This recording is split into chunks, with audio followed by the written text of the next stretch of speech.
running over the Washington Bullets. That's Wes Unseld. That's Elvin Hayes. Low scoring. But they were top 5 defense and top 2 offense. Yeah. What was crazy was the Bulls series, the games were in the 70s and low 80s, even though the Warriors averaged 108 during the game. So they had to win some rock fights to beat Chicago in 7 games. Right. But you think about those teams that were good offensively. How much was defenses?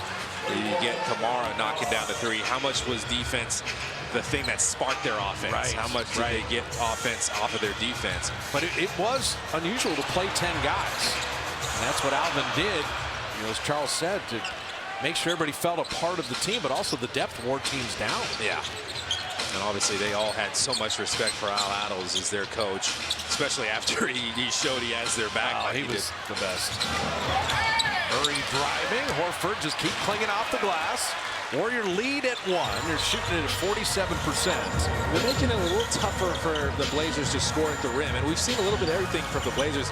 They've been in a zone here, and I think they're going to play zone a lot more. That's one of their philosophies, too. And Thiago Splitter talked about it. Steph cutting back door, took the contact, laid it up and in. By the way, it's amazing to hear LeBron James, one of the greatest players that's ever lived, talk about how tough it is to deal with Steph. But the off-ball movement, like this is the most annoying part. He even says like the favorite thing for him to hear from opposing defenders, and a lot of times it happens when he's at the free throw line. It's like, man, stop moving so much. As soon as they say that, he's like, I got him. Caleb Love bottoming a 3. I want to mention he got subbed out. With Steph having 8 and Jimmy having 6, Podziemski's 13 off the bench. Huge. That's what the Warriors are looking for. A third guy to kick in and help Steph and Jimmy. And Curry with the turnover there. Murray is fouled by GP2. So that gets some movement. His outlet should be pretty clear. So beef than a Big Mac. Keep up, Ronald. 1 of 2, but Klingon got the rebound, and then he's fouled. There on the free throw line, the man in between. That's pretty close for him to start in there. He can just kind of push you in from there. Well, think about it. It's 7'3", 280. Is he the largest guy in the NBA? No. Who's more than 280 Oh, pounds? yeah. He's up about to say, like, talking about height-wise. No, I'm saying 7'3", 280. But That's the biggest mass of any player I think we have in the league. Steph Curry, he is not the biggest player in the league, but he's the best shooter of all time. He might have the biggest heart. Avdia almost didn't catch that. Avdia at 6'9". Moody made him go left, and GP2 was there. And then Kamara hits the 3. I mean, that's where you played it right. Credit to Monty Kamara for hitting the triple. Just going draw and kick there. GP2 helped off and made him pay. Curry spinning in the lane. Touch pass to Horford for 3. Got it! Pretty play there. Little hot potato action. Steph rejected the screen. They all had to help with him. Give it back to GP2. He's a great decision maker in there. Missing there. 3 guys on the glass, and Horford coming away with it. Steph wheeling around Horford. He's got the big man clinging on him. He wants it back. All right, I'm going to shoot over you. Curry with this again. They're trying to get Klingon involved in the action, and Steph is taking advantage. If they want to switch onto him, Steph is saying this is great news. Mara and Murray. The shot clock at 7. That one deflected. Still Portland ball. Tall people that Steph is tortured because bigs are like, no. That you get ISO'd on him there.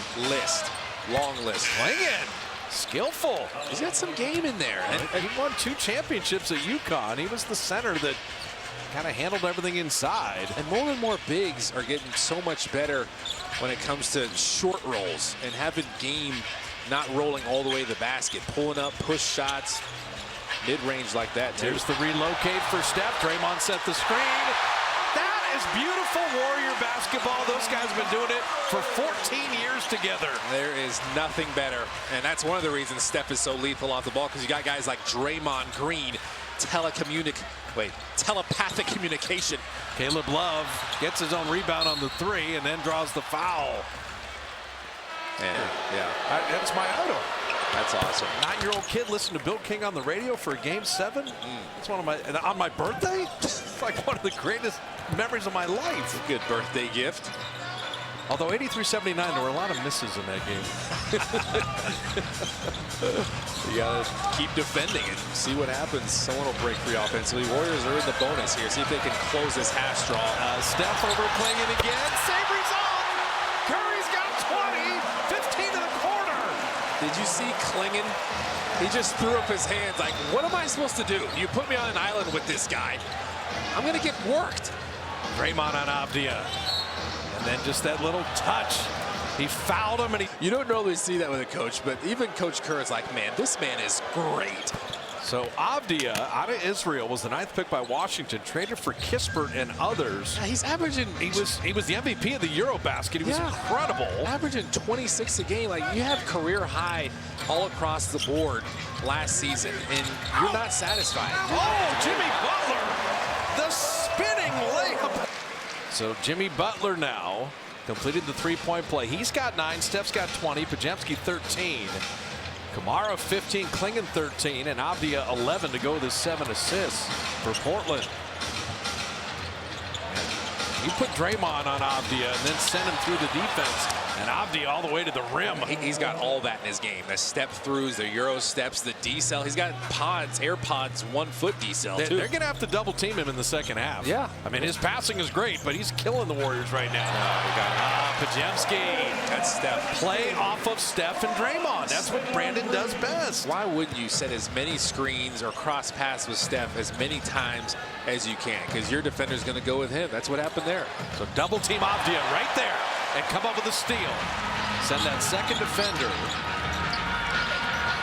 Podziemski didn't settle for that early clock 3. Oh, Klingon. Step back again. 23 and 18 in the corner. That time Jeremy Grant came to help. He can get some too.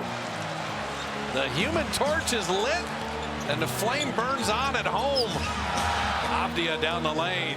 Again, keeping your body in between him and the basket. Jimmy Butler just kind of jumped out trying to deny him. So about a 2-second game shot clock difference. Kamara knows how hot Steph is. The Warriors are like, get him another shot. You could use Steph as a decoy now too, just to set a ball screen. Draymond making sure they milk the clock. He's got Klingon again. Drop it back to Draymond. Try to get it back to Steph. He was still in bounds. And out of bounds, the 24-second Rebounding, much better attention to detail. Avdia, that's a long second. Missed that with the heave.